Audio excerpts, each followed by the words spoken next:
वालेकुम अस्सलाम हकीम साहब। जी माशाल्लाह, कौन और कहाँ से? मैं हकीम साहब बोल रहा हूँ, ग्लासगो से। काशिफ है मेरा नाम। जी काशिफ भाई गिलासगो से, सवाल कीजिए।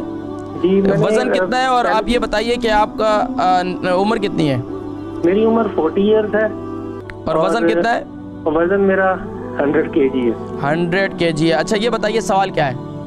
सवाल ये है कि मैंने पूछना था, जो नाक में गोश्त पड़ जाता है ना, अच्छा उसके लिए मैंने कुछ आपसे पूछना था कि इसमें है क्या है। तब नबी में उसमें डालने के लिए नहीं बताइएगा प्लीज, कुछ खाने के लिए बताइएगा।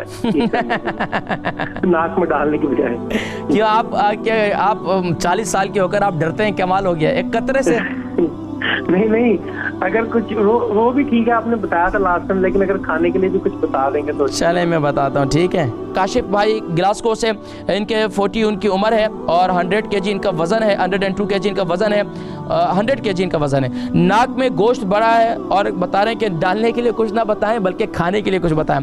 देखिए जी, नाक का गोश्त बड़ा हुआ है तो जाहिर बात है, अब गोश्त नाक का बड़ा हुआ है तो अब जाहिर बात है उसको जब तक कोई चीज़ लगेगी नहीं तो उसको कहाँ से वो ठीक होगा। इसका एक काम तो ये करें भाई, आप नाक के लिए कुलौंजी का तेल इस्तेमाल करें, एक काम ये करें। दूसरा मेरे भाई, आप क्या करें, सुबह के वक्त में कुलौंजी का तेल, शहद और अदरक का जूस इसे इस्तेमाल करना शुरू कर दें। अल्लाह की बारगाह से कभी उम्मीद है कि इंशाअल्लाह ये आपकी ये मर्ज दूर हो जाएगा। इसके साथ साथ आप हर फर्द नमाज के बाद जो है ये आया मुबारका, यानी कि ला युसद्दऊन अन्हा वला युनज़िफून, ला युसद्दऊन अन्हा वला युनज़िफून, अव्वल आखिर दुरूद शरीफ के साथ पढ़कर, इस तरह पढ़कर अपने उंगली पर फूके और इस नाक के हिस्से पे, जिस हिस्से में आपको डॉक्टर ने डायग्नोज किया है वहाँ पर उंगली शहादत की उंगली फेर दें। इंशाअल्लाह ये अल्लाह तबारक व तआला आपकी ये नाक के गोश्त का जो बड़ा हुआ है इंशाअल्लाह ये ठीक हो जाएगा।